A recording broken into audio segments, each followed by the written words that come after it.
Hey guys, tonight we're wandering through the shimmering steam of Tang China, the dynasty that managed to make boiling water into an art form. You can almost feel the damp heat on your cheeks already, can't you?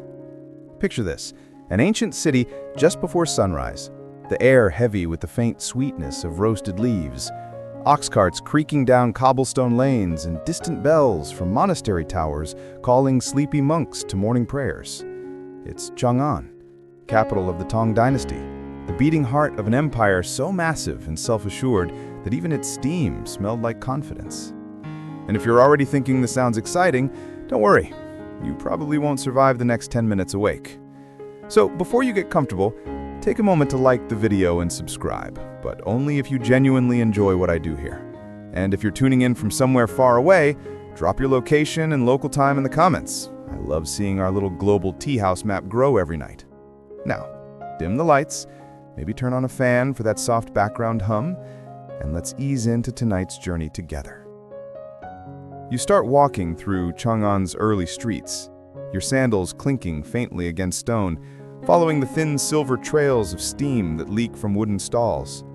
Merchants are already awake, ladling water from clay jars into kettles blackened by countless dawns. Somewhere nearby, a mule sneezes. You can hear the faint whistle of boiling water that almost sigh just before it breaks into bubbles.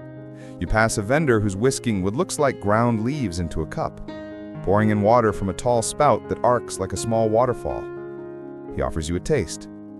It's earthy, bitter even. Not the floral, gentle tea you're used to, but something sturdier. The Tang palate was still getting acquainted with pleasure back then. Tea was half medicine, half meditation, a bitter tonic that promised alertness for long days of bureaucracy or prayer. Still, you notice something soothing in the routine, the rhythmic sound of the whisk, the measured pour, the shared silence. In Chang'an, steam wasn't just a byproduct. It was a language, a signal of awakening. The city itself seemed to breathe in rhythm with it, thousands of stoves igniting at once, from palace kitchens to humble inns. The Tang people prized balance, and nothing symbolized that better than a cup of perfectly prepared tea. Water meeting fire, leaf meeting air, stillness meeting motion. The streets twist and widen into a market square. Here, copper pots gleam under the weak morning light.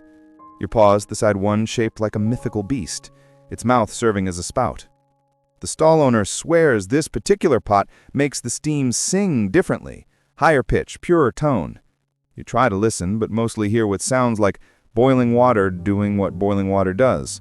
Still, he's convinced. People back then believed the spirit of the kettle affected the tea's qi, or life energy. A badly shaped one could apparently ruin your karma for the day. A scholar brushes past, robe swaying, clutching a bamboo scroll. He mutters about appointments at the examination hall. Even in this crowd, there's a quiet reverence for the act of brewing, somewhere between alchemy and breakfast. You follow him for a while, and soon the smell of steeping leaves deepens, slightly nutty, faintly sweet. The scent mixes with sesame oil from a nearby food stall. Steam curls upward, softening the outlines of people and buildings, like the city itself is still dreaming. You stop at a tea stall run by an old woman whose hair glows silver in the sunlight. She doesn't speak much, just motions for you to sit. She adds a pinch of powder to your bowl, pours hot water, and waits in perfect stillness as steam fills the space between you. The bowl warms your hands. The first sip warms your chest. For a second, it feels like the air slows down. Historians still argue whether this early Tang street tea was actually enjoyable or simply endured out of habit. Some claim that before Lu Yu's reforms, tea tasted more like boiled hay than anything elegant. Others insist that simplicity was the point, the mindfulness of repetition, the comfort of heat against the chaos of daily life. A small boy runs past, chasing a rolling hoop. He kicks up a swirl of dust that merges with the steam, forming little ghosts that vanish as quickly as they appear. You blink, amused. It's easy to see why Tang poets compared steam to souls, fleeting, translucent, impossible to grasp. You wander further toward the city gate. From this vantage, you can see rooftops dotted with smoke, each column carrying the same quiet ritual. Tea as medicine, tea as hospitality, tea as the empire's heartbeat. The morning feels alive, but unhurried, the way good mornings should. The first rays of sun spill over the tiled roofs, catching the steam in golden halos. For a moment, you imagine the entire city as one giant kettle, simmering, sighing, alive. Somewhere in the palace, an emperor might be already sipping his own carefully brewed cup, unaware that across town, a farmer, a monk, and a merchant are doing the same thing. Steam, it turns out, was the great equalizer. You take another sip, and the taste lingers longer this time. Softer, almost floral now. Maybe your tongue's adjusting, or maybe the old woman just knows her craft. Either way, you realize this morning tea isn't about flavor. It's about rhythm, the repetition of heat, breath, and patience. She nods at you knowingly, as if to say, "See, you understand now." And perhaps you do. Because as you sit there, bowl in hand, surrounded by murmured conversations and rising steam, you can feel the slow pulse of an empire steeping itself awake. You keep walking, bowls still warm between your hands, and the streets of Chang'an slowly melt into the countryside. The noise of the market fades, replaced by the steady creak of cartwheels and the rhythmic rustle of bamboo groves. Out here, the air smells different, cleaner, sharper, as though the breeze itself has been strained through mountains and moss. You find a small wayside hut where another kettle hums, this one older, soot-darkened, and undeniably proud of its years. The man tending it notices your curious stare. "First time tasting Tang tea?" he asks, his grin full of missing teeth. You nod, still tasting that earthy bitterness from before. He chuckles softly. "Ah, you'll get used to it. Tea isn't meant to please, it's meant to prepare." He pours you another cup, this time from a compressed brick of leaves, chipped apart with a small knife. You watch the water darken instantly, like ink dropped into a pond. The scent is stronger, almost medicinal. And you realize this is tea before it became art, before scholars debated water temperature and poets described steam as moonlight. Back when it was mostly a survival tactic disguised as a beverage. In pre-Tang China, tea wasn't about relaxation or pleasure. It was a stimulant, a bitter brew soldiers and monks relied on to stay awake. The earliest references describe it as a thick, almost soup-like concoction, leaves boiled with salt, ginger, orange peel, sometimes even onions. Not exactly your cozy evening cup. You can imagine a tired sentry on the Great Wall gulping down this pungent liquid just to keep his eyes open a little longer. Historians still argue whether people actually liked that early tea or simply tolerated it for its effects. The evidence is, well, as murky as the tea itself. Some Tang poets praised its sharpness as purifying, claiming it cleared the head and the heart. Others compared it to drinking the patience of the mountains. That sounds poetic until you realize that might have been a polite way of saying, it tastes like bark. But here's where it gets interesting. The Tang Dynasty didn't just inherit this rough brew, they reinvented it. They transformed something bitter and utilitarian into an act of refinement. The empire was booming, trade routes thrumming, art and poetry flourishing. Tea found itself swept into that wave of sophistication. Suddenly, it wasn't just about caffeine, it was about culture. You can almost see the shift. Small gatherings of scholars meeting under willow trees, discussing literature over delicate cups instead of heavy bowls. The conversation would drift between philosophy and the perfect brewing temperature, each sip punctuating their ideas. Somewhere, a poet is composing a verse that compares the rising steam to a lover's sigh. Somewhere else, a farmer is pruning leaves more carefully than ever before, hoping his harvest might reach the palace. The old man refills your cup without asking. This time, the bitterness feels less aggressive, almost grounding. He explains that even the act of brewing changed during the Tang Dynasty. People began paying attention to water sources. River water was considered too wild, well water too dead. Spring water, they said, carried the right balance of life energy. Good water, good leaf, good heart, he says, tapping his chest. That's the secret. He gestures towards a bamboo mat where several cakes of tea sit drying in the sun.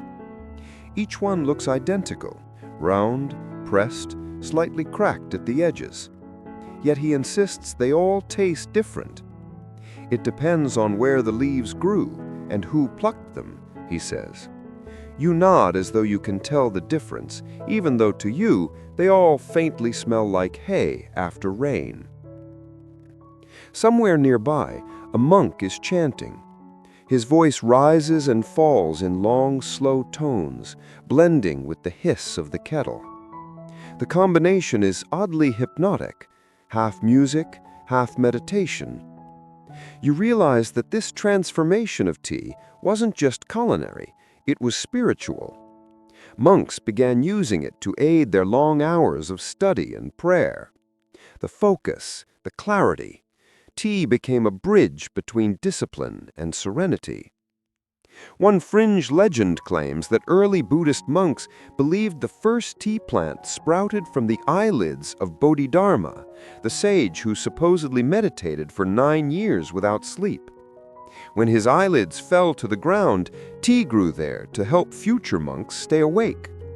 Scientists, unsurprisingly, have some objections to this theory. But it's a charming explanation for why an entire religion adopted a drink that makes you both alert and calm at the same time. As you sip, you begin to appreciate the balance. The Tang didn't invent tea, but they perfected the rhythm. The timing of heat, the patience of pouring, the moment when bitterness softens into something close to beauty. The act of boiling water became a kind of mindfulness centuries before mindfulness became an app. The old man tells you that in the earliest Tang tea houses, people would sometimes sit in silence for hours, listening to kettles boiling.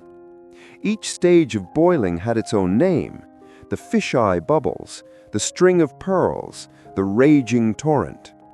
Knowing exactly when to pour was considered a mark of wisdom. Pour too early, and your tea lacked depth. Too late, and the spirit of the leaf, the key, escaped. You nod solemnly, pretending this makes complete sense, though you suspect it's more about intuition than timing.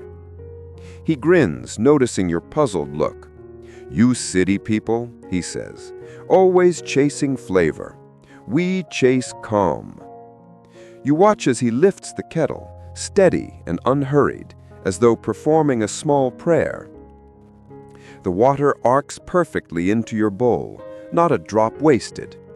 Steam rolls up, smooth and fragrant, and you swear it forms shapes for a moment. Mountain ridges, waves, perhaps even a sleepy dragon stretching its tail. The Tang obsession with tea ritual started small like this, quiet, local, full of superstition and skill. But as word spread through caravans and court gossip, the art evolved. Tea left the huts and entered mansions. It began appearing in poetry, in paintings, in royal decrees. Emperors started sending imperial teas as diplomatic gifts, which was essentially the 8th century version of giving someone a luxury handbag and pretending it's culturally significant. You can almost see it now. The shift from necessity to elegance, from survival to ceremony. What started as bitter brew in a soldier's cup became liquid poetry in a scholar's bowl. The steam didn't just rise, it ascended into meaning. The old man finishes his story and pats your shoulder. "Now you're ready for real tea," he says, nodding towards the distant mountains. "That's where the good leaves grow, the kind that remember the clouds." You look up, following his gaze. Far beyond the fields, the mountains shimmer with mist. Somewhere up there, monks are plucking leaves, not yet knowing they're crafting the very soul of an empire. And as you take your final sip, the bitterness fades, leaving only warmth, like a memory steeped too long, finally sweetening with time. The road winds upward, narrowing into a ribbon of stone that snakes between bamboo forests and steep cliffs. The air cools noticeably as you climb, your breath fogging in front of you. The sound of the city fades entirely, replaced by the rhythmic tapping of your steps and the occasional bird call echoing from unseen heights. You can smell tea even here, faint, grassy, with a hint of smoke that rides the wind from monasteries nestled somewhere in the folds of the mountains. By midday, you reach a cluster of wooden buildings, low and plain, their walls streaked with rain and moss. A carved sign creaks above the entrance, "Lu Yu's Retreat." You pause, recognizing the name. The man history calls the Sage of Tea, author of The Classic of Tea, or Cha Jing. He's the one who turned your morning drink into a philosophy. Inside, the space feels like a cross between a scholar's study and a hermit's kitchen. Shelves lined with scrolls, each labeled in neat brushwork, surround a single low table. A kettle sits in the center, steam rising lazily from its spout. You half expect Lu Yu himself to appear from behind a screen, but instead, there's only the quiet drip of condensed vapor hitting clay. Still, it feels like he's here, or at least that his obsession is. You sit, imagining him writing by candlelight, testing water temperatures by touch, jotting notes about how steam changes flavor. The Classic of Tea wasn't just a manual, it was a manifesto. In 10 meticulous chapters, Lu Yu cataloged everything: the types of leaves, the sources of water, the ideal utensils, even the etiquette of sipping. It's as if someone wrote a sacred text about making toast, which, come to think of it, humanity might one day need too. Historians still argue whether Lu Yu's fastidiousness reflected genius or madness. Some describe him as a perfectionist monk who saw divinity in details. Others suspect he was just a man who got dangerously bored one winter and decided to micromanage the nation's kettle habits. Either way, his book changed everything. Before Lu Yu, tea was improvised, each village with its own method. After him, it became codified. Suddenly, everyone wanted to brew like the master. His descriptions of boiling stages, like shrimp eyes, crab foam, and fish eyes linking to pearls, became a national vocabulary. You can picture Tang scholars crouched over their pots, squinting at bubbles, debating whether they'd reached second wave yet. You can imagine him standing right here, sleeves rolled up, eyes fixed on the kettle, waiting for that perfect moment. He probably would have disapproved of your casual sipping earlier, the street tea, the uneven pour.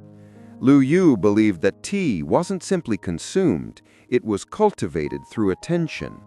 A good brew required balance, leaf, water, vessel, and temperament all aligned like planets. Miss one, and harmony vanished. The door creaks open. An elderly monk enters, head shaved, carrying the small clay jar. He greets you quietly and sets the jar on the table. "From Lu Yu's garden," he says, voice soft as rain. You realize you're about to taste something legendary. He sprinkles a measure of powdered tea into a cup and then pours water with deliberate grace. The steam rises in a slender column, shimmering like silk. The monk gestures for you to smell first, not drink. The scent is astonishingly complex. Toasted rice, wet bamboo, and something faintly floral that disappears the moment you notice it. As you finally sip, the liquid feels light, almost airy, but lingers with warmth. There's no bitterness, only balance. The monk smiles faintly, watching your reaction. You said, tea tempers the spirit, harmonizes the mind, awakens thought, and prevents drowsiness. He forgot to mention, it also ruins you for every bad cup afterward. You laugh softly because he's right. Once you taste perfection, mediocrity feels almost rude. You look around and notice a small illustration on the wall. Lu Yu himself, thin and intense, holding a bamboo whisk like a sword. According to legend, he was found as an orphan near a river and raised by monks. His early life, they say, was filled with silence and solitude, perfect conditions for developing an obsession. The first tea fields he worked in were humble, yet he treated them like temples. The steam that rose from his kettles wasn't mere vapor, it was devotion made visible. One of the quirkier tales claims that Lu Yu could read the future in steam patterns, like others read tea leaves. When asked about the fate of the Tang Empire, he supposedly said, "As long as the water boils evenly, the realm will hold." Which, to be fair, was as optimistic as fortune-telling ever got in the 8th century. Still, you can imagine how his teachings spread. Monks copied the classic of tea by hand, carrying it from monastery to monastery. Scholars quoted it in essays. Aristocrats commissioned fancy tea sets inspired by his specifications. The right bowl shape, the right whisk material, the right kind of charcoal for the fire. Suddenly, brewing became a performance. The Tang elite began hosting tea tasting gatherings where guests judged not just flavor, but technique. You'd think they were training for the Olympics of boiling water.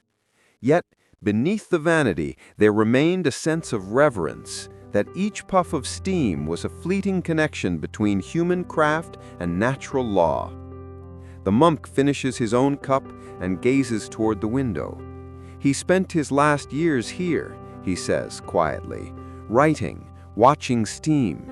He said he learned more from kettles than from kings. You step outside, feeling a touch of melancholy. The air is cool again, mist hanging over the mountain like a sleeping dragon. You imagine Lu Yu sitting where you stand, brush in hand, watching the fog twist around the trees. He might have seen in it the same perfection he chased in every cup, the harmony of fleeting things. And as you descend the path, bowls still warm in your hands, you understand what he meant. Tea is never just tea. It's patience, attention, and maybe a little madness, the kind of beautiful madness that keeps civilization quietly boiling along. You follow the monk's directions down a narrow mountain path, one that dissolves gradually into mist and echoing bird calls. The smell of pine mixes with the faint mineral tang of running water. Every few steps, the sound of a distant kettle reaches you, not from a city kitchen this time, but from hidden monasteries where monks are brewing their morning cups before meditation. The air feels alive with steam, and the further you go, the clearer it becomes that tea isn't just cultivated here, it's worshipped. The path opens suddenly to a terraced slope shimmering in fog. Rows of low green shrubs spread across the hillside like scales on a sleeping serpent. A few monks in coarse gray robes move slowly between them, plucking only the youngest leaves, the ones no bigger than your thumbnail. Their motions are deliberate, almost sacred. Each leaf is examined, turned, and placed into a woven basket with the care of someone handling prayer beads. The abbot, an old man whose eyebrows seem long enough to stir the tea themselves, greets you with a gentle nod. "We pick only before sunrise," he says. "After the sun touches the leaves, the qi changes." He smiles faintly at your puzzled expression. "It's not superstition, just rhythm. The leaf and the light must breathe together." You crouch beside one of the pickers and try your hand at it. The leaves are soft, waxy, cool to the touch. When you crush one lightly between your fingers, it releases a faint scent, part grass, part rain, part something indefinably pure. It's easy to understand why Tang monks believed tea reflected the state of the soul. Impatient hands bruise the leaf, calm hands preserve its essence. A low bell sounds from the monastery above, echoing across the terraces. The monks straighten, baskets full, and begin the slow climb uphill. You follow them to a courtyard where the real magic happens, the processing. Giant bamboo trays lie in neat rows, each covered with leaves gently steaming under the morning sun. The air smells exquisite, vegetal and sweet, like someone roasted springtime. One monk stirs the leaves with a wooden rake, while another fans the embers of a small hearth. The abbot explains that this step, steaming, was the Tang Dynasty's great innovation. Before this, tea was sun-dried or pan-roasted, which often made it harsh. But steaming preserved color and fragrance, locking in the freshness of the mountain itself. Historians still argue whether this technique came from Japan, India, or pure Tang experimentation. Some claim it was adapted from the process used to steam medicinal herbs. Others insist it evolved naturally as the empire sought consistency in its imperial teas. Whatever the origin, the result was transformative. Steamed tea was brighter, cleaner, and far less bitter. It became the hallmark of refinement, the liquid equivalent of silk. You watch as a monk lifts a tray and carries it toward a large bamboo steamer perched above a pot of boiling water. The sound, that soft hiss of vapor, fills the courtyard. The steam rises, wraps around your face, and you can almost taste the future in it. The quiet perfectionism of Lu Yu, the ceremonies that would one day spread to Japan. The obsession with clarity and control that still defines tea culture centuries later. One of the monks hands you a small cup freshly brewed from the just steamed leaves. The liquid is pale green, almost translucent. You sip cautiously. It's gentle, sweet at the tip of your tongue, then mellowing into something like clean rain. "Now you understand why we steam," the abbot says. "Fire can burn the spirit. Steam releases it." He's right. There's something almost sentient about this brew, as if the tea itself has been waiting patiently to explain something to you. You look around. Everywhere steam curls upward, mingling with mist until it's impossible to tell where one ends and the other begins. The monastery itself seems to float, half real. The monks work in silence, their robes fluttering in the vapor, each movement precise, unhurried. You catch yourself matching their rhythm, breathing slower, your shoulders loosening. The abbot leads you to a shaded alcove where scrolls line the walls. One painting shows a bodhisattva seated beneath a tea tree, droplets of condensation forming halos around the leaves. "Our ancestors believed tea carried enlightenment in small doses, each cup a little awakening." He chuckles softly. "Of course, too much and you'll just stay up all night writing bad poetry." That earns a sleepy grin from you. The Tang were known for that exact problem. Poets fueled by endless cups of tea, writing verses that teetered between the divine and the delirious. Steam became their muse, their metaphor. In poems it was fog, spirit, soul, longing, always rising, always vanishing. The abbot pours you another cup, and as you drink, he tells you about how some monasteries use tea not just as sustenance, but as a kind of spiritual training. The act of brewing was meditation. The sound of boiling water replaced chanting. One monk, he says, claimed he could hear the difference between righteous and worldly water. The former bubbled softly, the latter hissed too angrily. You nod, pretending to hear it too, though to you it all sounds like, well, water. Still, there's beauty in their conviction. To these monks, perfection wasn't about taste, it was about harmony.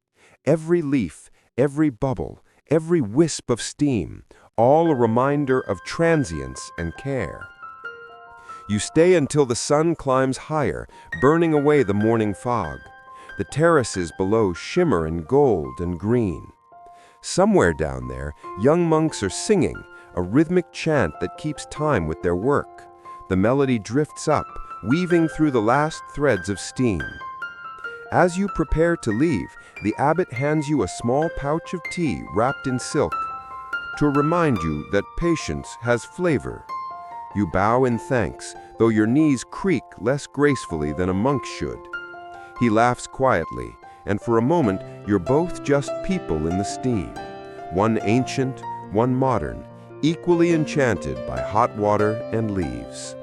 As you descend, the sound of kettles fades behind you. The scent lingers though, clinging to your sleeves like memory. The path ahead glitters faintly with dew, and you can't help thinking, the Tang perfected more than a drink, they perfected the art of slowing down. By the time you return to the city, the afternoon light has gone honey-soft, spilling over tiled roofs and red lacquered gates. Chang'an feels alive again, not in the frantic sense of a marketplace, but in the hum of a civilization that somehow manages to make even administration look graceful. And, as you soon find out, even government officials here have opinions about steam. You wander toward the Eastern Palace complex, where a festival is underway. Drums thrum in the distance, dancers whirl in embroidered silk, and the smell of roasted chestnuts mingles with, yes, tea. You follow your nose through a maze of courtyards until you find yourself in an open-air pavilion. Inside, a group of officials are sitting cross-legged around an enormous bronze kettle that could easily double as a small boat. The kettle is embossed with dragons, clouds, and a few bureaucratic-looking inscriptions about proper brewing procedure, because of course it is. "Ah, another tea enthusiast," one of them calls. His tone suggests this is less a hobby than a civil duty. "Come, come, observe the imperial method." You step closer, careful not to trip on the scrolls strewn across the floor. Each bears notes in elegant calligraphy. Temperature ratios, vessel shapes, steam flow experiments. It's like a chemistry lab, but with better robes. A junior attendant fans the fire, while another adjusts the kettle lid. Steam billows up, catching the sunlight in golden ribbons. "You see," says the elder official, "bronze gives the cleanest heat transfer. Silver, too soft. Iron, too heavy. Ceramic, too rustic. Bronze, perfect." He speaks with the solemn pride of a man who's spent way too many afternoons debating cookware. The Tang court was famous for that kind of bureaucratic elegance. An empire so organized it even regulated its own serenity. There were imperial edicts on how to grind tea, what kind of water to use, and even which wood should fuel the kettles. Too smoky and you'd ruin the flavor. Too mild and the water would sulk instead of boil. You almost expect the sub-department of tea vapor compliance to emerge at any moment. One attendant pours the hot water in a slow, deliberate spiral, while another whisks powdered tea with a bamboo brush. The resulting foam glows faintly green, like a captured cloud. You sip when offered, and it's extraordinary. Rich, earthy, balanced. There's a faint metallic note, probably from the kettle, but you're too polite to mention it. The elder beams. This, he declares, is what separates empire from chaos: uniform kettles and unified steam. You're not sure if he's joking, but his eyes sparkle with conviction. Somewhere behind him, another official scribbles something on a tablet, possibly a new tax on improper boiling. Historians still argue whether these imperial tea regulations were genuine attempts at culinary perfection or just another way to flaunt sophistication. One school of thought says the Tang were trying to turn tea into propaganda, a symbol of harmony under state order. Another insists it was simply fashion, a kind of bureaucratic performance art for people with too much leisure and access to fine kettles. Still, the results speak for themselves. The Tang perfected the production chain, from the monks who plucked the leaves, to the artisans who forged the kettles, to the scholars who debated the bubbles. It was civilization as choreography. You move closer to watch the attendants refill the water. The kettle hisses in complaint, then settles into a steady rhythm. The elder official gestures toward it like a proud parent. You can tell when the empire is stable because the steam rises straight.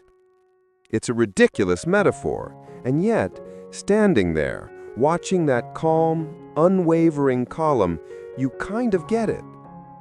He invites you to peer into a chest beside him. Inside are tools gleaming in the dim light: ladles, scoops, brushes, thermometers made from hollow reeds, each labeled with tiny characters noting its proper use. He lifts one, a delicate bronze spoon shaped like a crane's beak, and explains that it's only used for the second pour, never the first. "We must not startle the leaves," he says gravely. "They open best when greeted gently." You suppress a smile. Somewhere in the future, a barista will say almost the same thing. A court musician begins to play nearby, the soft plucking of a pipa threading through the air. The melody seems to match the kettle's hiss, low, rhythmic, hypnotic. For a moment, the entire pavilion feels suspended in time. Officials, musicians, attendants, even you, all breathing with the same pulse of rising steam. The elder official looks pleased. "This," he says, "we brew not for thirst, but for order. If the tea is pure, the court is pure." Then he sighs, lowering his voice. "Of course, if the kettle cracks, the Ministry of Works will hold a 2-week inquiry." You can't tell if that's a joke either.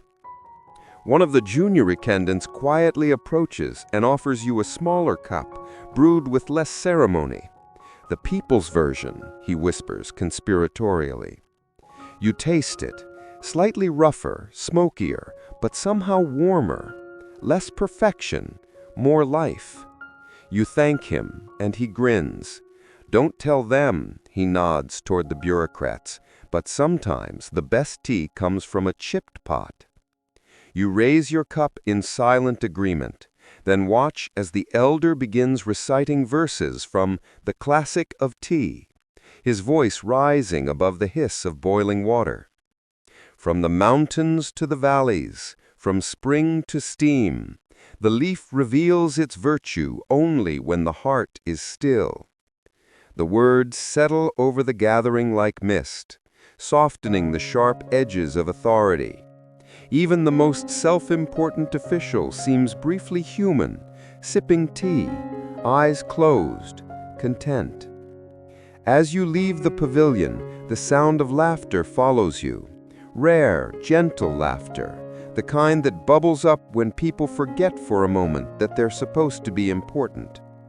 The steam trails upward, glowing in the late afternoon light, and you realize something simple but profound.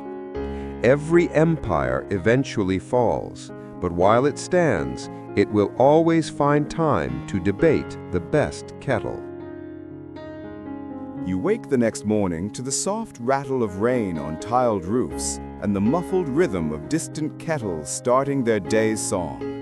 The scent of wet earth fills the air, that clean, mineral perfume that always seems to make tea taste better. You stretch, still half dreaming, and realize that in Tang, China, even the weather seems to conspire toward brewing perfection.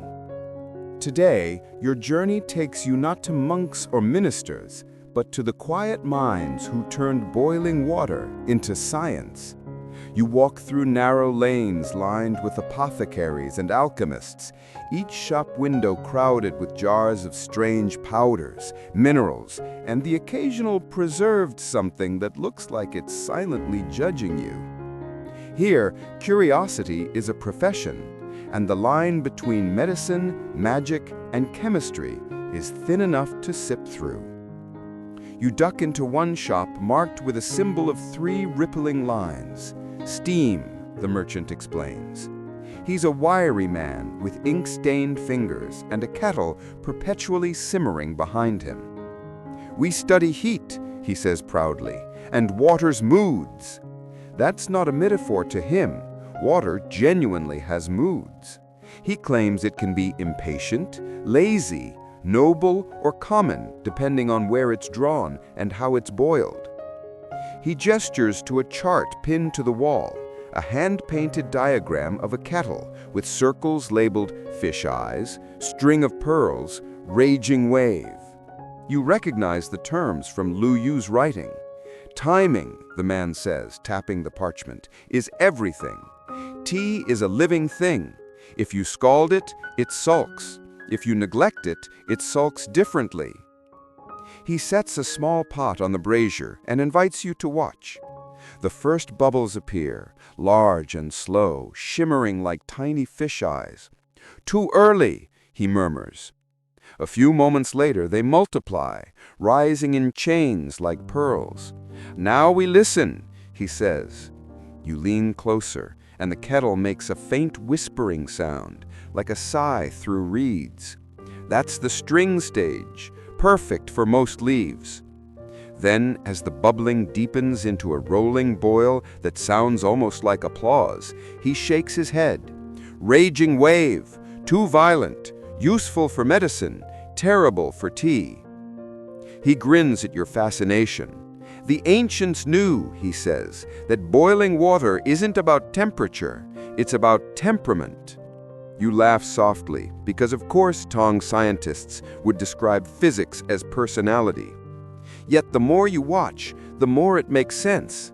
The kettle's behavior really does change. The bubbles, the pitch, even the shimmer of steam in the air. Historians still argue whether these early observations count as science or just poetic intuition. But Tang alchemists had surprisingly advanced methods. They studied how metal thickness affected heat distribution, how altitude altered boiling points, and how impurities in water, iron, lime, or even frog spawn apparently, changed flavor. Some even recorded experiments comparing river water and melted snow, concluding that the latter made tea whiter in spirit. The merchant pours you a cup brewed right at the string of pearls moment. The liquid is pale and luminous, almost glowing. You take a sip and feel it slide down your throat like warm silk. "Balanced," he says. "Not too yin, not too yang." You nod, although part of you suspects he could say that about any tea, and you'd still agree. A student in the corner is scribbling notes while fanning a small flame beneath another pot. He looks up shyly. "Master, what about wind?" he asks. The older man chuckles. "Ah, wind is tricky, a jealous element. It cools too fast if ignored." He gestures toward you. "That's why every tea house needs walls, to keep gossip and wind outside." You smile at that, realizing that what you're witnessing isn't just brewing, it's philosophy masquerading as physics. The Tang didn't separate beauty from precision. They folded them together like foam and leaf. The merchant begins a new experiment.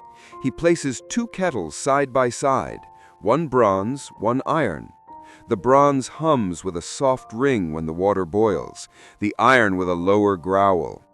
Each sings differently, he explains. A good ear can tell you when the temperature is right without even looking. He gestures for you to try. You close your eyes and listen. The bronze kettle murmurs, the iron kettle grumbles. You pick the bronze. He beams. "Scholar's ear," he says, approvingly, as though you've just passed a small steaming exam. One quirky Tang record even mentions officials grading servants by their ability to identify boiling stages by sound alone. Imagine failing a promotion because you couldn't tell shrimp eyes from crab foam. The bureaucracy of tea was real. The merchant tells you of a certain Tang governor who insisted that tea be boiled only with water heated over peachwood coals. Supposedly, they imparted a whisper of sweetness. Another insisted on rainwater collected during the first thunderstorm of spring, claiming it carried sky energy. Modern historians roll their eyes at that, but you can't help admiring the dedication. "Everything is experiment," the merchant says, handing you another cup. "But experiment with calm heart. Even failure has flavor." The tea this time was slightly over-steamed, a little flat, and he grimaces. "Like politics," he mutters. "Too much heat, and it all goes bitter." You linger a while, letting the warmth seep into your palms. Outside, the rain has stopped, leaving the world glistening and fresh. Steam curls lazily from rooftops, echoing the kettle's rhythm inside.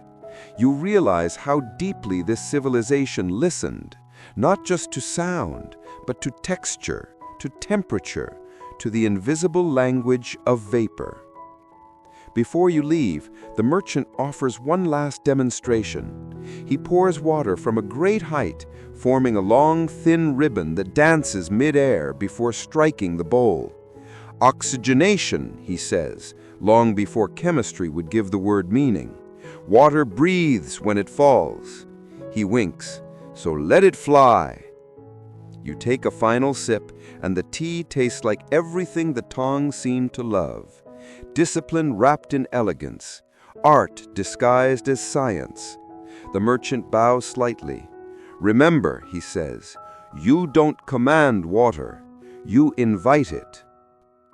Outside, the air hums with quiet energy. A city full of kettles, each one tuned to the perfect pitch of harmony. The Tang may not have invented steam, but they certainly made it sing.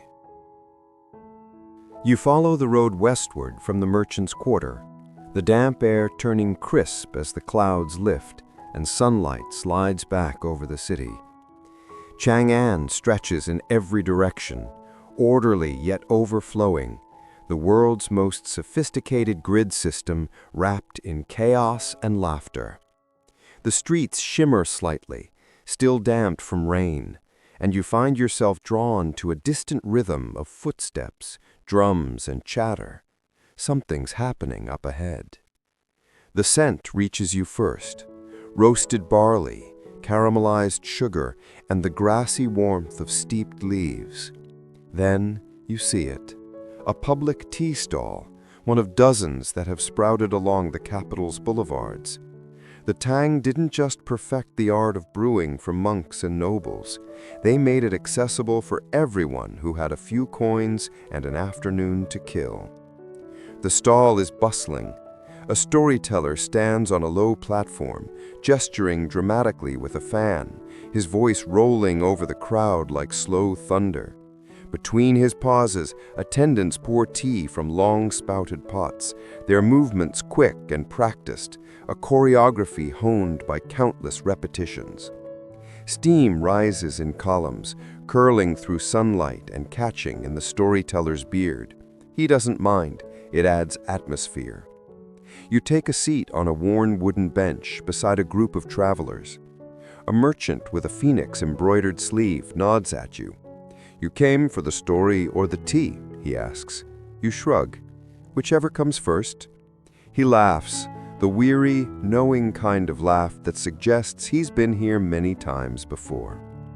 The tea arrives in small clay bowls, their rims chipped but still elegant. The liquid is amber, its surface trembling like a heartbeat with every step that passes nearby. You lift it to your lips, warm, earthy, faintly sweet, and the world immediately slows. Around you, people sip in unison, punctuating the storyteller's words with quiet sighs of appreciation. It's a small miracle. In an empire of bureaucracy and strict etiquette, this tea stall feels free. No ranks, no rituals, no bronze kettles polished to mirror shine, just the comfort of shared heat. Historians still argue whether Tang tea culture was truly egalitarian or merely trickle-down nobility in disguise. But right now, sitting shoulder to shoulder with strangers while steam fogs your bowl, it feels like the former. The storyteller launches into a new tale, something about a mischievous scholar who tried to brew tea from seawater to impress a Tang princess. He said it would taste like adventure. She said it tasted like regret. The crowd roars with laughter. You almost spill your drink. A young woman sitting next to you, likely a student from her ink-stained hands, leans over and whispers, "They say these stalls are where poets test their verses and merchants test their gossip." She smiles, brushing a stray leaf from her sleeve. Sometimes the steam carries more secrets than smoke. You glance around and see what she means. A group of minor officials are huddled together in quiet conversation, their expressions serious. Nearby, a musician is sketching melodies on parchment, tapping his cup rhythmically. Tea has become more than a drink. It's an excuse for ideas to mingle. The Tang might have conquered lands, but here they conquered boredom. The stall owner, an older man with the posture of someone who used to work for someone important, calls out to you, "Traveler, you want to see something fancy?"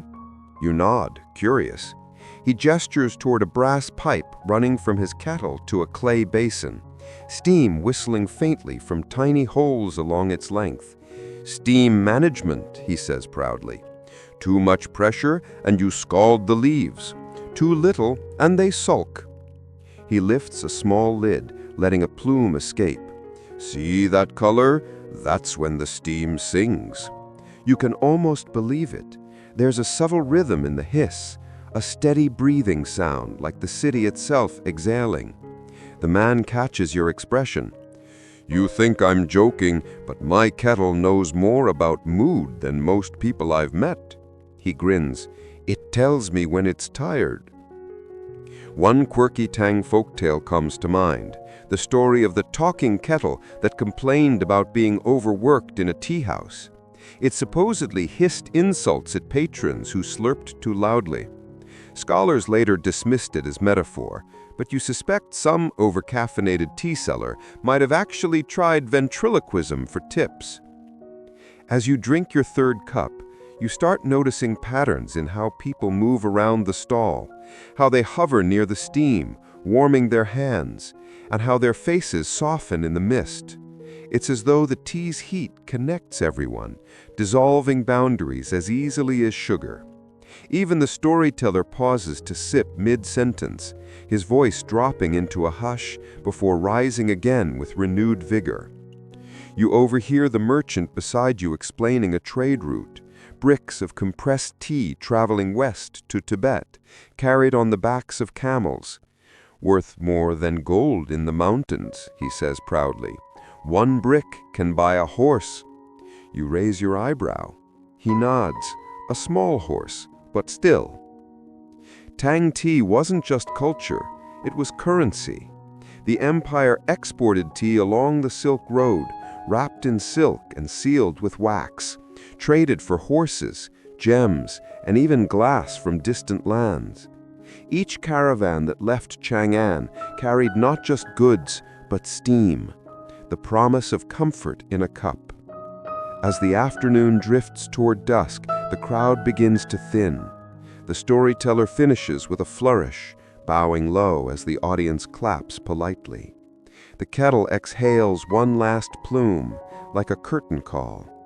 The stall owner begins cleaning up, pouring the dregs of tea over the dusty ground, a small offering back to the earth. You linger a moment longer, finishing the last of your drink. The student beside you is sketching the scene, a quick charcoal drawing of the stall, the steam, the smiles. "You going to write about this?" she asks without looking up. "I might, but I'll probably make it sound more boring than it was." She laughs softly. "Good, then people might actually relax." As you walk away, the final curls of steam drift across the street, catching in your hair, clinging faintly to your clothes. Somewhere behind you, a kettle hums its gentle song, and the city breathes with it. 1,000 tiny clouds of warmth in perfect rhythm. The Tang didn't just drink tea, they built an empire on steam. Not the roaring engine kind, but the soft, whispering kind that keeps a civilization awake just long enough to dream. By the time you return to the quieter streets of Chang'an, twilight has folded itself neatly over the city. The lanterns are being lit, one by one, like polite little suns obediently taking their place in the evening. The air feels cooler now, yet still thick with the memory of steam. You realize that in this city, there's no true silence, only softer forms of noise, the hush of robes, the hiss of water, the distant whisper of kettles. You wander toward a district known for craftsmanship, where the rhythmic tapping of hammers replaces the chatter of tea stalls. Sparks bloom briefly in the darkness as metalworkers shape bronze, copper, and silver into works of quiet precision. Here is where the Tang perfected their kettles, not just as vessels of heat, but as vessels of art. You pause outside one workshop, its open doors spilling warm light and the unmistakable smell of molten metal. Inside, an artisan leans over a crucible, coaxing the glowing liquid into a mold. The molten bronze ripples like sunlight caught in the puddle, alive and defiant. He looks up, notices you watching, and grins beneath his soot-streaked cheeks. "Traveler, come in. You look like you've seen steam, but not where it's born." You step inside carefully. The air is thick, shimmering with heat. Finished kettles line the walls, some round and plump, others tall and thin-necked, all polished to a mirror's edge. Each bears subtle designs, lotus blossoms, dancing cranes, swirling clouds. But the artisan points toward one hanging from the rafters. "That," he says proudly, "is Lu Yu's shape." Indeed, Lu Yu had once described the ideal kettle, wide at the base for stability, tapering gently at the neck to focus the steam. This craftsman, you realize, has spent his life chasing that perfect geometry. He hands you one, still warm from the forge. It's heavier than you expect, dense with intention. He says, "The trick is the metal's memory. Bronze remembers every hammer strike. You hit it wrong, it never forgives you." He chuckles, a sound like gravel in a cup. You turn the kettle over, tracing the faint seam where its two halves meet. "Each one takes 7 days," he adds, not counting arguments with apprentices. He gestures to a young boy polishing another kettle nearby, who rolls his eyes dramatically. "He thinks he knows more than I do," the craftsman mutters. "Says iron will be the future. Imagine that. Tea in iron pots. Might as well drink rust." The apprentice smirks. "At least it won't dent when you drop it." The Tang were nothing if not inventive. Archaeologists have found kettles shaped like gourds, dragons, even one shaped like a goose with steam venting from its beak. "That was a commission for a general," the craftsman says when you mention it. "Wanted his tea to look fierce." And he shakes his head. "Tea doesn't need to fight. Tea persuades." He shows you a mold on the work table, a beautiful lattice of clay and carved wax. "Bronze is only as good as the mold that shapes it," he says. "Like people, I suppose. Too rigid and it cracks. Too soft and it collapses." You watch him pour the glowing metal into the mold, steady and precise. The room hums with quiet reverence, the way a temple hums before prayer. When the kettle cools, he dips it into a basin of water. The hiss that follows fills the room like applause. Steam bursts upward, curling around your face, hot, metallic, pure. The craftsman smiles. He says, "Listen, that sound, that's the kettle breathing for the first time." There's something almost sacred about it. You realize that in the Tang mind, everything, even a kettle, had a spirit. Craftsmen would offer incense to their tools, murmur small blessings over molten metal, or refuse to work on certain days when the elements felt ill-tempered. Historians still argue whether these rituals were superstition or simply mindfulness expressed through ritual. The craftsman wipes his hands and leads you to a shelf stacked with finished works. Some for the court, he says, some for the temples. The monks like simple shapes, no frills, no shine, but the poets? He chuckles. They want their kettles to flirt. He picks up one particularly ornate piece, the spout shaped like a phoenix's neck, the handle curling like a wave. "This one's bound for a tea poet in Liu Yang," he says. "He says tea must rise with grace, not haste." He shakes his head affectionately. "Poets," he says, "always turning physics into personality." One quirky Tang anecdote tells of a poet who claimed he could judge a person's character by the sound their kettle made while boiling. "A noble heart," he wrote, "sings in low tones." The craftsman chuckles when you mention it. "I met one of those types," he says. "Broke 3 kettles trying to make them hum lower." He invites you to stay for tea, of course, and sets a newly forged kettle atop a small charcoal brazier. The room fills with the faint scent of metal and earth, and you watch as the water begins to tremble. When the steam rises, it doesn't hiss violently. It exhales, like a sigh after long labor. The tea itself is strong, almost smoky, with a faint metallic sweetness that tastes like craftsmanship. The apprentice leans over, whispering conspiratorially, "Don't tell him, but iron kettles hold heat longer." You grin, keeping the secret safe. The craftsman, sensing your amusement, narrows his eyes. "He's talking nonsense again, isn't he?" You shrug innocently. "Just admiring your steam control?" He beams, instantly mollified. As you leave, the workshop hums softly behind you. Hammer on anvil, fire and furnace, water and kettle, a perfect orchestra of creation. You glance back once more and see the craftsman bowing over a new mold, tracing a lotus petal into its surface with almost tender care. The steam from the cooling kettles drifts upward in threads of silver light, merging into the dusk. You can't help thinking that every sip of tea you've had on this journey carries a trace of these moments. The clang of metal, the hiss of steam, the patience of hands that shape silence into sound. In the Tang Dynasty, tea wasn't just consumed, it was forged. Night falls slowly, draping Chang'an in a blanket of soft darkness, pierced by lanterns and the faint glimmer of distant fires. You wander through quiet streets now, your footsteps echoing softly against stone pavements, and notice that the city has taken on a new rhythm at this hour.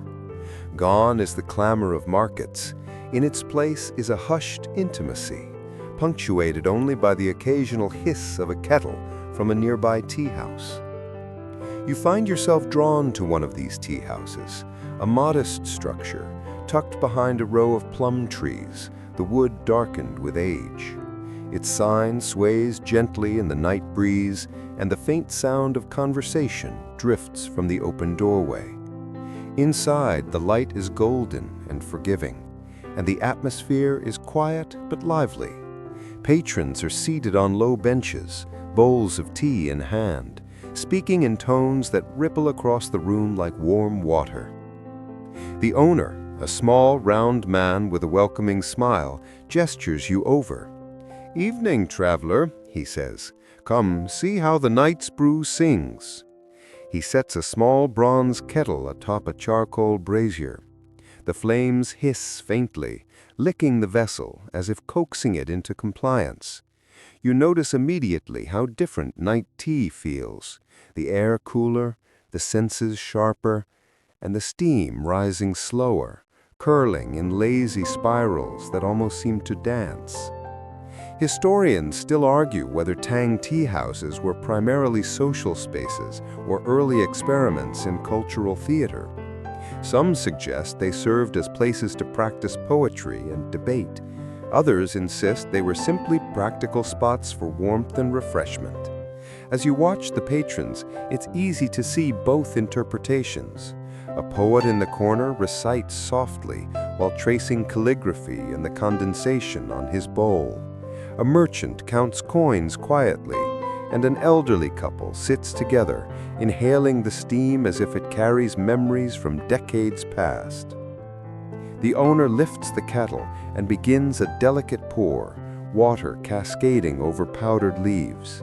The aroma rises immediately, sweet, earthy, with just a whisper of smoke, wrapping around you like a familiar blanket.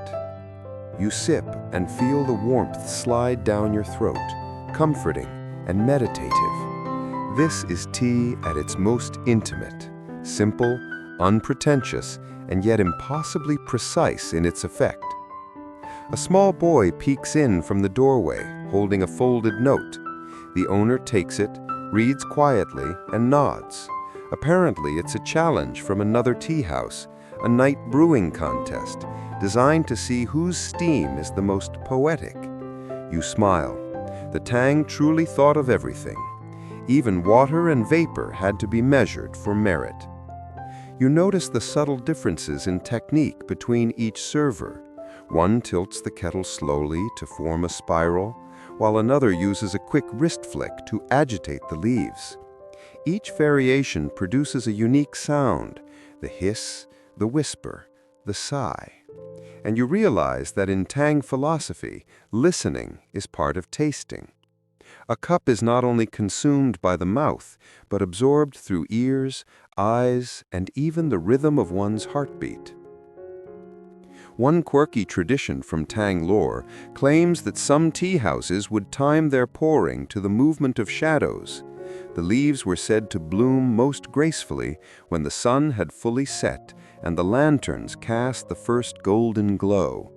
Modern historians debate the practicality of this, but it speaks to the Tang's relentless pursuit of harmony. Every variable mattered: water, vessel, leaf, and even the shape of light and shadow. As you sip another bowl, a scholar leans toward you and murmurs about water sources, river versus well versus spring, and how each produces subtly different energy. You nod, smiling politely, though in your mind it's easy to imagine that the leaves themselves are conspiring to teach patience. He notices your curiosity and hands you a small cup. He whispers, "Taste this, moon water, collected at dawn."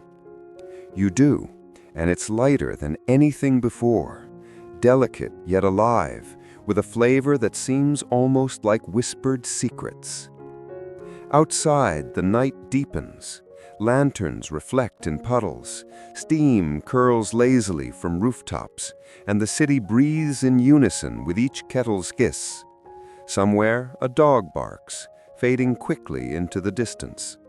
In this quiet interlude, you realize that Tang tea culture wasn't merely about consumption or ceremony. It was a meditation on time itself.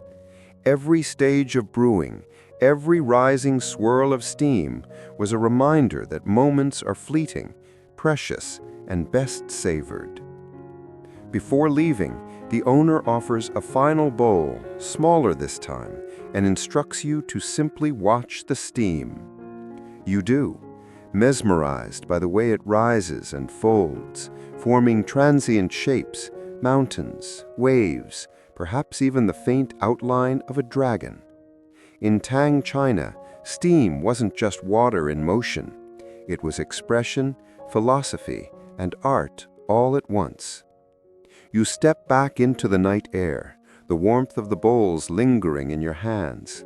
The city seems to hold its breath around you, quiet and attentive, as if aware of all the rituals that have taken place within its walls.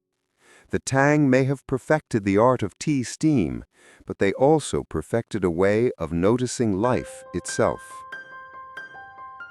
The morning after your night of steam and shadow, you wake to a mist-soaked Chang'an, streets glistening with dew, and the faint promise of activity stirring in the distance. You follow a narrow alley, lined with weathered wooden doors, each with a small symbol indicating a tea supplier, a scholar, or a private brewing room. The air smells faintly of damp earth, crushed leaves, and the lingering memory of 1,000 kettles. You arrive at a private courtyard, quiet except for the delicate drip of water from tiled eaves.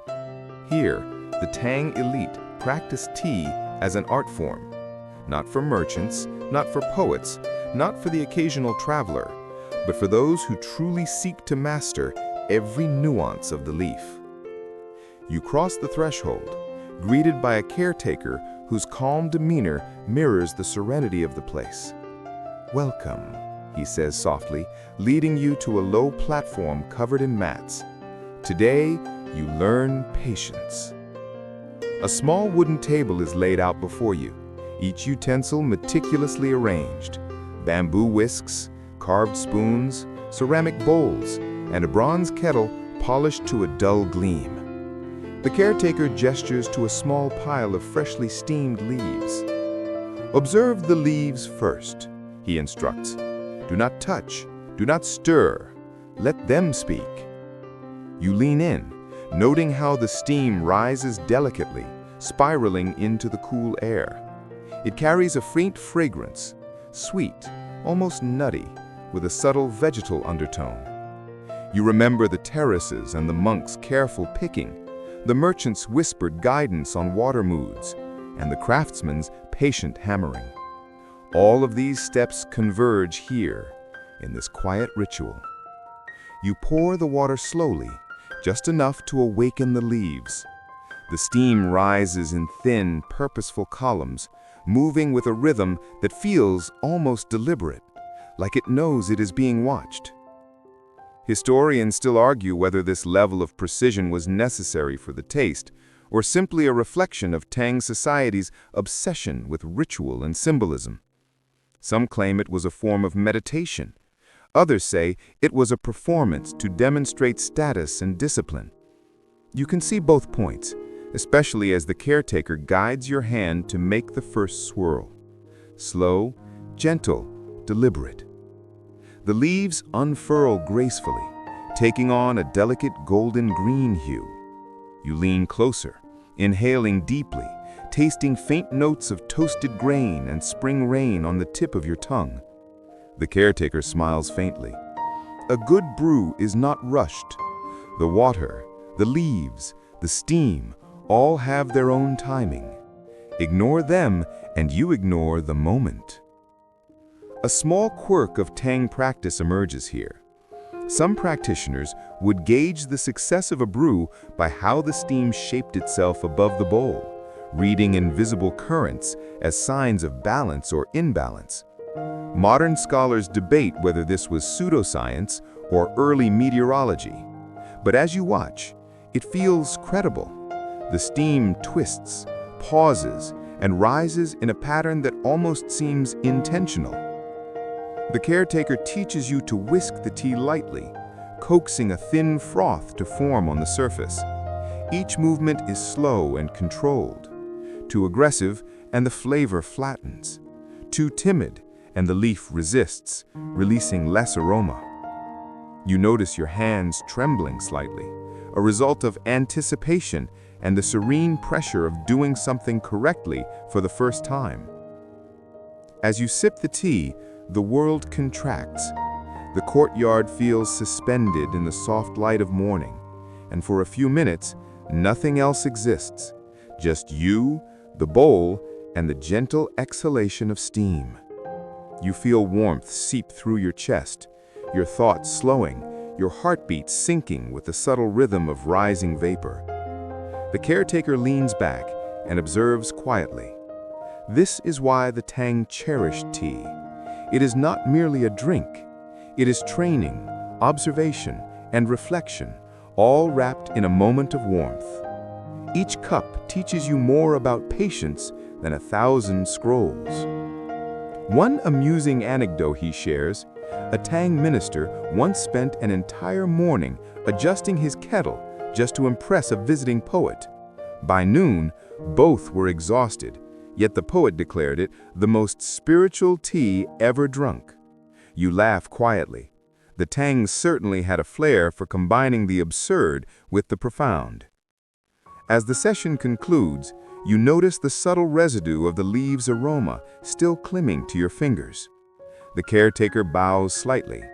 "Remember," he murmurs, "the leaf teaches, but only if you listen." You leave the courtyard with a sense of quiet wonder, carrying a piece of Tang philosophy in your very breath, a whispered lesson in patience, observation, and the elegance of rising steam. The afternoon sun warms your back as you leave the private courtyard and make your way toward the river that cuts through Chang'an. Along its banks, vendors and fishermen move with deliberate rhythm, and the gentle lapping of water against wooden boats forms a lullaby-like backdrop. You notice steam rising in thin columns from small teapots balanced precariously on charcoal stoves beside the water, a reminder that even in transit, the Tang never abandoned their obsession with perfect brewing. You pause to watch a scholar seated on a flat stone, his robes carefully arranged to avoid dampness, his kettle set in front of him. He stirs powdered tea with a bamboo whisk, every movement slow and precise. Tiny droplets leap from the cup with each stir, glinting in the sun. You can almost imagine that centuries later, someone would attempt the same ritual with electric kettles and fancy latte art. But here it is pure, unpretentious, and entirely intentional. Historians still argue whether Tang riverside tea culture was primarily social or if it evolved from simple practicality, travelers needing warmth and sustenance. Either way, it was a form of quiet ceremony, a bridge between the movement of the city and the stillness of individual reflection. The scholar notices your gaze and nods politely, then continues, completely immersed in the meditative rhythm of brewing. Curious, you approach a small boat moored nearby. A family of merchants is unloading baskets of compressed tea, tiny bricks tied with silk cords. One of the children, probably no older than 10, carefully breaks a piece from the stack, drops it into boiling water, and watches it dissolve into a fragrant infusion. The liquid swirls with a soft golden hue, steam dancing up and over the edge of the cup. You realize that in Tang China, tea was both a commodity and a daily joy, an art observed in palaces and marketplaces alike. A quirky tale floats through your mind. A minor official once sent a shipment of tea bricks downriver, only to find half had dissolved due to improper wrapping. The scandal, according to anecdotal records, inspired a brief edict on waterproof packaging, and possibly the world's first complaint about soggy tea. Scholars debate the veracity of the story, but you find yourself smiling at the idea. Even bureaucracies stumble when faced with liquid ambition. The scholar beside you finishes whisking, blows lightly across the froth, and takes a sip. He nods, satisfied. You notice the subtleties, a faint smokiness from the charcoal, a sweetness lingering at the tip of the tongue, and the soft vegetal brightness that speaks of leaves picked in the early morning dew. All of these layers coalesce into a singular, ephemeral experience, one that disappears even as it warms you. You move along the riverbank, encountering more teapots, more cups, and more steam curling up like tiny ghosts. A musician sits beneath a willow, plucking strings while a small kettle hisses beside him. The melody matches the river's rhythm, the steam drifting lazily into the branches above. It's as if the entire riverside is participating in a silent symphony, a collaboration of water, fire, leaf, and human intention. The Tang obsession with perfect steam wasn't limited to the stationary or elite. Travelers, merchants, and itinerant scholars adapted what they could. Portable braziers, small kettles, powdered tea, and water carried from the mountains. The discipline of steam and timing spread outward, forming a living network of knowledge that was both practical and ceremonial. As the sun dips lower, the river glows golden, reflecting the soft tendrils of vapor rising from cups everywhere. You sip once more from a small bowl offered by a passing vendor, and the warmth spreads through you like quiet applause. Every detail matters. The hardness of the water, the temperature of the fire, the shape of the vessel, and even your own breathing. Tang China was teaching you, through tea, that mindfulness could be as simple as attending to a single leaf. You pause, letting the river carry your thoughts along its gentle current. Steam rises from 100 cups, merging with the twilight mist. In this fleeting moment, you understand why the Tang Dynasty's tea obsession endured. It was never just about flavor. It was about harmony, attention, and the beauty of transient perfection distilled into a rising column of vapor that disappears almost as quickly as it appears. As dusk settles fully, the streets of Chang'an shift once more, the midday bustle replaced by a delicate, almost reverent calm. Lanterns sway gently in the breeze, casting soft, golden pools of light onto the pavement. You follow their glow to a narrow alley lined with tea houses that seem almost hidden from the casual passerby. Here, the Tang elite and literati gathered to practice what they call cha tao, the way of tea, where every element is precise, deliberate, and slightly theatrical. Inside one tea house, the air is thick with fragrant steam, a smell that blends freshly steamed leaves with faint incense. The room is small, with low benches and a slightly raised platform where the master of the house demonstrates brewing techniques. You sit quietly, feeling the warmth curl around your hands, and watch as powdered tea is whisked slowly into shimmering bowls of water. Each movement is measured, the tilt of the wrist, the height of the pour, the subtle stirring of the leaves. It's a slow ballet performed for both taste and contemplation.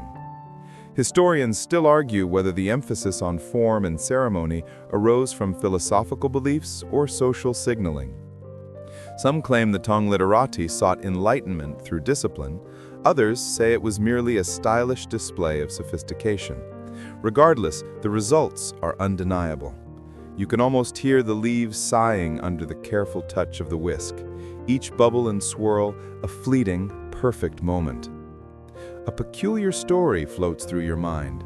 A Tang poet who supposedly refused to drink tea brewed without observing the exact angle of sunlight falling on the bowl. Some scholars dismiss it as exaggeration, but watching the master here, you can understand the impulse. Light, temperature, and motion all converge, shaping the final cup like a silent choreography. The master begins to explain the 3 steams, a concept emphasizing the control of vapor at different stages of brewing. You lean in, fascinated. First comes the gentle pre-steam, which awakens the leaf. Then, the rising column, signaling optimal infusion. Finally, a soft exhalation as the leaf releases its essence completely into the water. Watching the process, you notice how the steam itself seems alive, not merely a byproduct of heat, but a living indicator of success.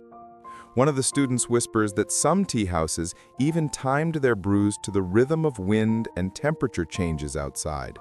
The idea was to harmonize human effort with natural forces. You watch as the master lifts the bowl, steam drifting in elegant curls, and it feels like witnessing something sacred, a fleeting dialogue between nature, material, and intention. The room is quiet except for the soft hiss of water and occasional soft exclamations of appreciation. Each participant approaches their bowl as if it were a small universe, observing, inhaling, stirring with care. The ritual is at once meticulous and meditative, a blend of science, philosophy, and art. You realize how Tang China elevated something as simple as boiling water into a disciplined practice, creating moments that demand mindfulness, patience, and sensory awareness. Even the imperfections are celebrated. A small bubble that rises too quickly, a leaf that stubbornly refuses to unfurl. These are not failures, but teaching moments, reminders that mastery involves observing what happens rather than enforcing expectation. It's a philosophy that extends beyond tea, into life itself. As you sip the final bowl, the warmth spreads slowly through your chest. Steam curls toward the lantern light, a small, ephemeral sculpture that disappears as quickly as it forms. In the quiet of this tea house, you feel a profound sense of calm, a realization that the Tang Dynasty didn't merely perfect the technique of tea steam. They perfected attention, patience, and a way of being that lingers long after the cup is empty. Night deepens further, and you find yourself wandering toward the western district, where the city hums softly under the silver wash of moonlight. Here, the streets are narrower, the houses closer together, and the scent of tea mixes subtly with the faint smoke of cooking fires. A soft chill rides the air, making the curl of steam from nearby teapots even more visible, rising like tiny ghosts into the night. You pause before a small courtyard, barely wider than a single carriage could pass. A sign hangs above the doorway, its characters fading but legible. House of Night Tea. Inside, the atmosphere is intimate. Low benches, a hearth crackling with small flames, and the delicate hiss of water beginning to boil in a polished bronze kettle. You step in quietly, aware that this is a space reserved for quiet reflection, not public spectacle. An elderly tea master greets you with a nod. His hands are steady and precise, moving with the calm certainty of decades devoted to a single craft. "Evening, traveler," he murmurs. "Here the tea waits for those who can listen." You take a seat on a cushion beside a low table, feeling the warmth from the brazier seep into the wood beneath your fingers. The master begins by showing you a set of small bowls, each slightly different in shape and thickness. "The vessel speaks," he says softly. "Notice how the steam behaves differently in each one. Some curl sharply, others drift lazily. A bowl, like a leaf, has personality." You lean closer, intrigued, and watch the steam rise in gentle columns. Each pattern seems deliberate, even intentional, like a silent conversation between water and air. Historians still argue whether Tang tea masters truly believed in these personalities or if it was an artistic flourish meant to impress patrons. Yet the practice, you can tell, nurtures observation, patience, and attention to nuance. Even if metaphorical, it guides the hands and mind to perfection. The kettle hisses softly as the water reaches optimal temperature. The master lifts it with deliberate care, pouring a fine stream over powdered tea. The surface ripples, bubbles, and swirls, releasing aroma that is simultaneously earthy, sweet, and faintly floral. You inhale slowly, savoring the subtle complexity. This is not just tea, it is a meditation in liquid form. One quirky Tang anecdote comes to mind. A scholar allegedly claimed that if a kettle's steam veered left, it meant impending political trouble, while rightward drift indicated good fortune. Modern historians dismiss this as fanciful superstition, yet the idea resonates in the quiet precision of this moment. The city, the fire, the water, the leaf, all interacting in delicate balance. The master invites you to attempt a whisk. Your hands tremble slightly, aware of the scrutiny and your own inexperience. Slowly, carefully, you follow his guidance, coaxing the tea into a thin, frothy layer. He observes in silence, nodding occasionally. The froth rises, soft and ephemeral, And you realize that even small successes carry significance, a fleeting triumph in a world measured by subtlety and restraint. Outside, the moon reflects off wet rooftops, casting long shadows that merge with curling steam. You sip from your bowl and feel the warmth travel through your chest, spreading slowly to your fingertips. The night deepens, and with it comes a quiet appreciation for the meticulous dedication required to achieve harmony between leaf, water, vessel, and fire. Before leaving, the master leans toward you and whispers, "A well-brewed tea teaches more than 1,000 scrolls. Observe, breathe, and the steam will guide you." You rise, feeling a serene energy, a lingering sense that even after leaving this courtyard, the lessons of Tang tea, patience, harmony, and mindful attention will accompany you like a gentle echo in your chest. The following morning, the city is bathed in pale gold as sunlight filters through mist and the first hints of autumn chill the air. You wander toward a tea garden tucked just beyond the western walls, where terraces climb gently and the leaves of the Camellia sinensis plants shimmer with dew. This is where Tang Dynasty perfection begins. The careful selection and cultivation of leaves themselves, long before the water ever touches them. You tread softly between rows of meticulously pruned bushes. Each leaf is inspected by hand, plucked only at precise moments of growth. A gardener hums quietly, demonstrating a rhythm so refined it feels almost musical. A silent song to the leaves, encouraging them to give their best. You lean down and notice the smallest veins, the subtle color variations, the way the dew clings to the edges. Even here, there is ceremony. Every step in the journey of tea is observed, respected, and celebrated. Historians still argue whether this attention to detail arose from necessity, aesthetic preference, or sheer pride. Some claim the Tang understood that leaf selection affected flavor and aroma profoundly. Others argue that the elaborate rituals were more about social performance and showing one's refinement. Walking through the terraces, you sense both truths coexisting. The gardener demonstrates the steaming process, a crucial step in Tang tea culture, especially for powdered tea destined for high courts or literati circles.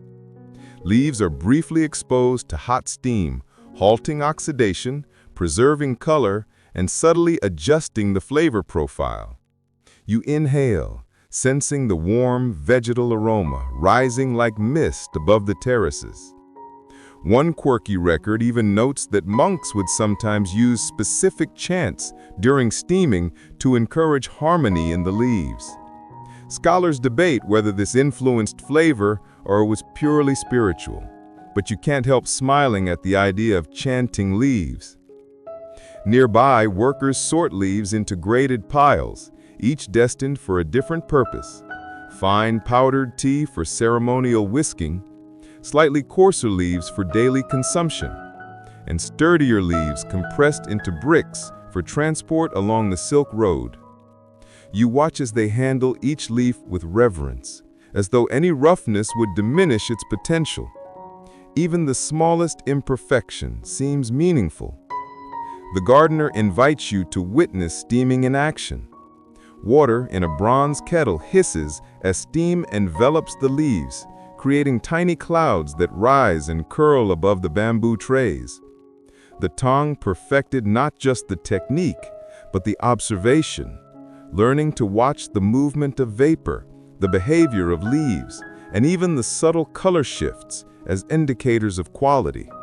It's almost meditative, a dialogue between human and plant, heat and moisture, patience and timing. One playful Tang anecdote comes to mind. A poet claimed that if the leaves quivered too much during steaming, it meant they were shy. Another insisted that leaves that stood proudly in the steam were destined for greatness. Scholars today smile at such interpretations, but recognize that these whimsical ideas reveal the culture's deep respect for even the smallest details of tea preparation. As the morning progresses, the terraces glow with sunlight and rising steam, each column catching the light in a quiet celebration of craftsmanship. You taste a small bowl offered by the gardener. The flavor is delicate, earthy, with a faint sweetness and an almost imperceptible smokiness from the steaming process. It's a sensory reminder that every moment, from leaf selection to steaming to whisking, contributes to a singular, ephemeral perfection. You pause to breathe deeply, the mist and aroma filling your senses. The Tang Dynasty didn't just perfect tea steam, they perfected attention itself, teaching that the path to harmony begins long before the cup is placed in one's hands. By late afternoon, the city settles into the gentle rhythm of evening, and you find yourself returning to a quiet tea house you passed earlier. Its doors are open, lanterns glowing warmly, and the faint hiss of water rising from a bronze kettle greets you like an old friend. You take a seat on a low bench, feeling the familiar comfort of a well-practiced ritual already in motion. The tea master approaches, his steps slow and deliberate. "Evening, traveler," he murmurs, bowing slightly. "Today we honor what has passed through the leaves." He sets a kettle on the brazier, water beginning to tremble and steam curling into elegant columns above the spout. You inhale deeply, recognizing the faint floral aroma mingled with the warmth of the heated vessel. This is the culmination of everything you've seen: leaf, water, vessel, heat, and the patient hand guiding them all. Historians still argue whether Tang tea culture was primarily a practical art or a philosophical meditation. Perhaps it was both, a reflection of the dynasty's complex relationship with beauty, precision, and daily life. Here, in the dimly lit tea house, all theory dissolves into experience. Each sip carries centuries of refinement, each curl of steam a whisper from artisans, poets, scholars, and monks long gone. The master gestures for you to lift your bowl. You do, noticing the weight, the warmth, and the subtle resistance of the steam. Each inhalation fills your senses, grounding you in the moment. You sip carefully, savoring the delicate balance, earthy yet sweet, fragrant yet subtle, alive yet calming. It feels like the essence of Tang China distilled into liquid form. A few patrons murmur quietly, their cups raised in silent appreciation. One young scholar whispers that observing the steam's motion can reveal the quality of the water, and even hint at the character of the one preparing the tea. You smile, imagining a world where such quiet attentiveness carries as much importance as court decisions or scholarly essays. One quirky record even mentions a Tang official who claimed to have judged rival ministers based on how well they could steam tea. Historians debate whether it was satire or sincerity. The kettle hisses its final note, releasing a soft sigh that seems to signal the closing of the day. The master lifts it carefully, pouring a last bowl for you. You watch as the steam rises and begins to dissipate, curling lazily toward the lantern light. It's a delicate reminder of impermanence, of the fleeting beauty of the perfect cup.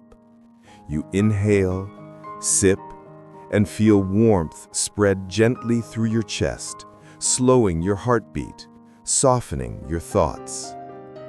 Outside, the city hums quietly, Lanterns sway, rooftops glisten, and the distant murmur of life continues in a soothing, predictable rhythm. The Tang perfected tea steam not merely for flavor, but for presence, for the attentive pause it encourages, for the sensory embrace it offers, and for the small, quiet delight it inspires. You realize in this moment that you've carried the legacy of an empire in a single rising curl of steam. You close your eyes briefly, feeling the warmth linger in your palms, and understand that this is what the Tang wanted, not only mastery of technique, but mastery of mindfulness, patience, and appreciation for the ephemeral. The steam curls, disperses, and leaves behind a sense of quiet fulfillment. As night deepens, you let yourself settle into the calm after so many hours of wandering, observing, and sipping. The city fades into a gentle backdrop of lanterns and quiet streets, each light a soft echo of the warmth you've carried from tea stall to courtyard, from terrace to riverside. Your body relaxes, sensing the slow, deliberate rhythm that the Tang so carefully cultivated. Patience, attention, and the quiet joy of small, perfect moments. Steam, now only a memory on your lips, leaves behind a lingering sense of presence. You recall the meticulous hands of craftsmen shaping bronze kettles, the gentle rhythm of powdered tea whisked into golden bowls, the delicate leaves steamed to life in morning terraces. Each act was a meditation, a deliberate practice of care and mindfulness, and you begin to feel the same rhythm settling into you. Inhaling slowly, let your thoughts drift like the curling steam from a distant kettle. The world outside becomes soft, a distant hum rather than urgent clamor. Each heartbeat, each breath feels synchronized with the gentle cadence of rising vapor, the quiet ritual that the Tang held dear. There is a serenity in noticing, in attending to the smallest details, the tilt of a bowl, the shimmer of a leaf, the whisper of steam. And as your body and mind surrender to this gentle cadence, you feel a warmth spreading from your chest outward, softening tension, dissolving distractions, and leaving only calm. The Tang perfected more than tea. They perfected a way of being, a gentle attentiveness to the world that lingers long after the cup is empty. Now, with each exhale, allow your thoughts to float freely, carried by the memory of rising steam, golden leaves, and quiet streets bathed in lantern light.